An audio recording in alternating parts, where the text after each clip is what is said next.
Bismillahirrahmanirrahim. Assalamualaikum warahmatullahi wabarakatuh. Alhamdulillahirabbil alamin wa bihi nasta'inu ala umuri dunya waddin. Wassalatu wassalamu ala asyrafil anbiya'i wal mursalin wa ala alihi wa ashabihi wa man tabi'ahum bi ihsanin ila yaumiddin wa ba'd. Kaum muslimin rahimani wa rahimakumullah jami'an. Alhamdulillah, segala puji kita aturkan hanya kepada Allah Subhanahu wa taala. Salawat dan salam semoga senantiasa tercurah kepada Nabi kita Muhammad sallallahu alaihi wasallam, para keluarganya dan para sahabatnya, dan orang-orang yang senantiasa mengikuti sunnah-sunnahnya. InsyaAllah pada kesempatan kali ini kita akan sama-sama belajar dan memahami tentang perkara-perkara yang dapat membatalkan puasa. Di antara hal-hal yang dapat membatalkan puasa, yang pertama adalah tentu makan dan minum. Karena puasa adalah ibadah yang seharusnya kita menahan diri kita dari makan dan minum, maka otomatis ketika kita makan dan minum, maka ini adalah perkara yang dapat membatalkan puasa kita. Dan ketentuan ini disebutkan juga oleh Allah Subhanahu wa taala dalam Al-Qur'an, di mana Allah mengatakan wa kulu washrabu hatta yatabayyana lakumul khaytul abyadu minal khaytil aswadi minal fajr thumma atimmus shiyama ilal lail. Kata Allah Subhanahu wa taala, dan makan dan minumlah sampai jelas oleh kalian atau nampak oleh kalian garis putih dari garis hitam. Para ulama tafsir menyebutkan bahwasanya ini adalah menjelaskan tentang firman Allah Subhanahu wa taala di sini menjelaskan tentang terbitnya fajar. Jadi garis putih itu nampak ketika mulai terbitnya fajar. Maka di sini Allah Subhanahu wa taala mengatakan wa kulu washrabu hatta yatabayyana lakumul khaytul abyadu minal khaytil aswadi minal fajr. Di sini Allah membatasi, makan dan minumlah kalian sampai terbit fajar. Kemudian Allah katakan tsumma atimmus shiyama ilal lail. Kemudian sempurnakanlah puasa kalian sampai datangnya malam. Dan datangnya malam itu ditandai dengan terbenamnya matahari. Jadi bagi siapa saja yang melakukan kegiatan makan dan minum di tengah hari bulan Ramadan, di siang hari bulan Ramadan, maka ini merupakan pembatal atau membatalkan puasanya, dan ini juga merupakan pelanggaran syariat. Kemudian kaum muslimin rahimani wa rahimakumullah jami'an, hal yang berikutnya yang dapat membatalkan puasa setelah makan dan minum yaitu al-jima' atau hubungan antara suami dan istri. Dan ini juga pernah terjadi di zaman Nabi Muhammad sallallahu alaihi wasallam. Ada salah seorang sahabat yang mendatangi Nabi Muhammad sallallahu alaihi wasallam dan dia mengatakan, halaktu ya Rasulullah. Aku hancur ya Rasulullah. Kemudian Nabi bertanya, kenapa? Kemudian dia menjelaskan bahwasanya dia waqa'tu zaujati nahar Ramadan. Aku berhubungan dengan istriku di siang hari bulan Ramadan. Kemudian Nabi Muhammad SAW menjelaskan kepada dia tentang apa yang harus dia lakukan, yaitu kafarah. Maka Nabi Muhammad SAW mengatakan, apakah engkau mendapati seorang budak yang bisa kau bebaskan atau kau merdekakan? Kemudian orang tadi mengatakan, la, tidak ya Rasulullah. Kemudian Nabi bertanya lagi, apakah kau mampu untuk menjalankan puasa 2 bulan secara berturut-turut? Kemudian dia kembali mengatakan, tidak ya Rasulullah. Kemudian Nabi Muhammad SAW mengatakan, apakah kau mampu untuk memberikan makan sebanyak 60 orang miskin? Kemudian dia mengatakan juga tidak ya Rasulullah. Karena dia sampaikan bahwasanya tidak ada di kota Madinah ini, dari ujung Madinah ke ujung yang lain, yang lebih miskin darinya atau yang lebih fakir darinya. Sehingga hal ini atau kondisi ini membuat Nabi Muhammad SAW tersenyum, dan kemudian Nabi mengambil beberapa kurma atau kurma di dalam rumahnya, kemudian memberikan kepada orang tadi dan memerintahkan untuk memberikan makan kepada keluarganya.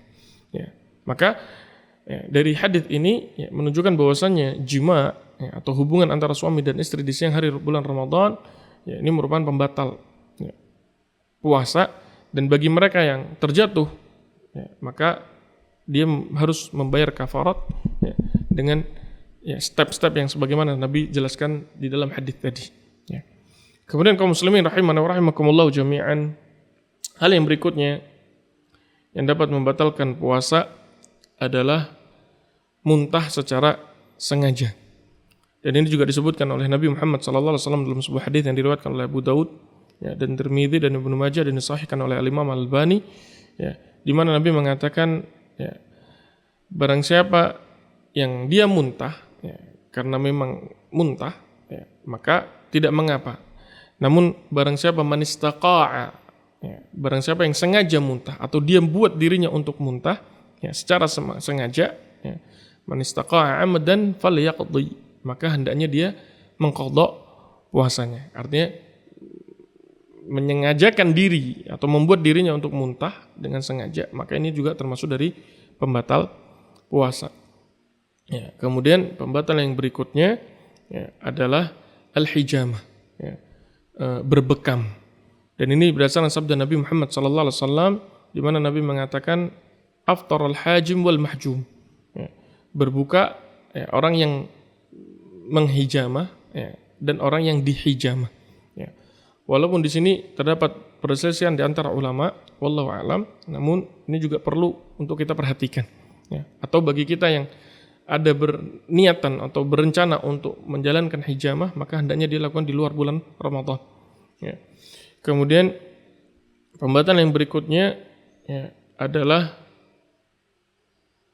khuruju al-haid ya, au nifas, dan ini khusus bagi wanita ya, yaitu keluarnya darah haid atau nifas ya, dan ini merupakan ya, kalau haid adalah darah yang sudah diketahui dan ini menjadi kebiasaan setiap wanita ya, maka ketika ini datang di bulan Ramadan ya, maka haram bagi wanita itu untuk menjalankan puasa ya.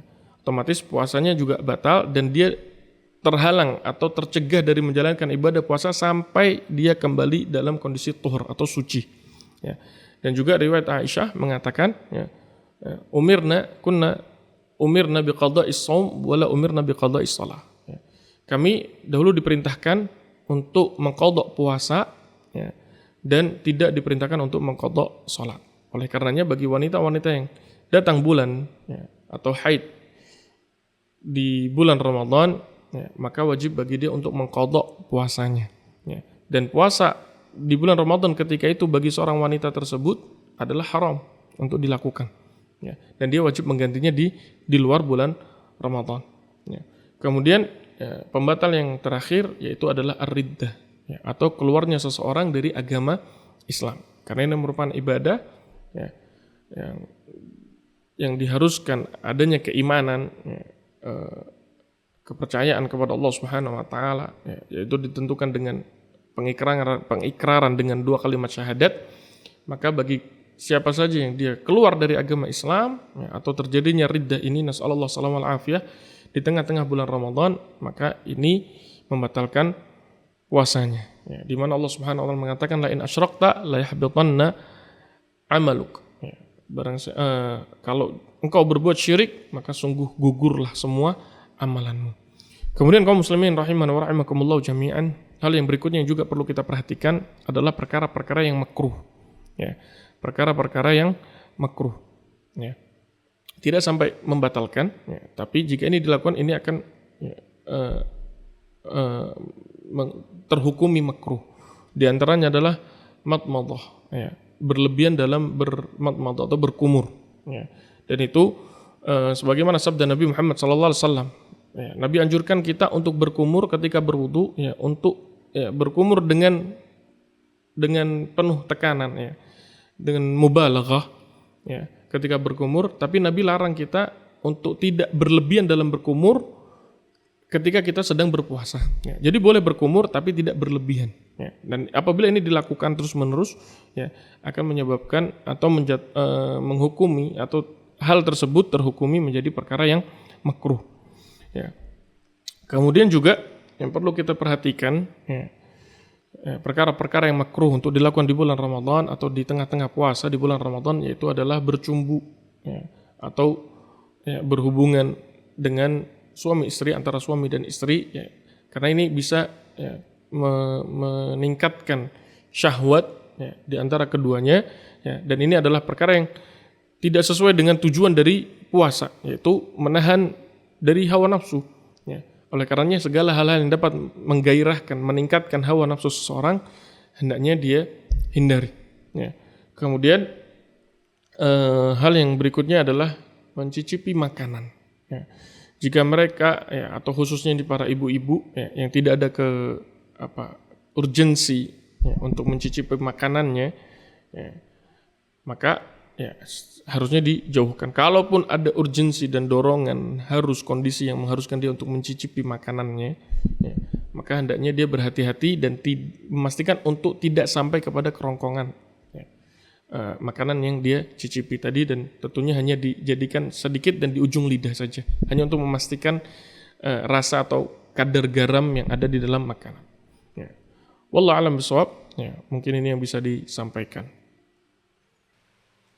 Baik Ustadz, ini ada beberapa pertanyaan yang sudah masuk.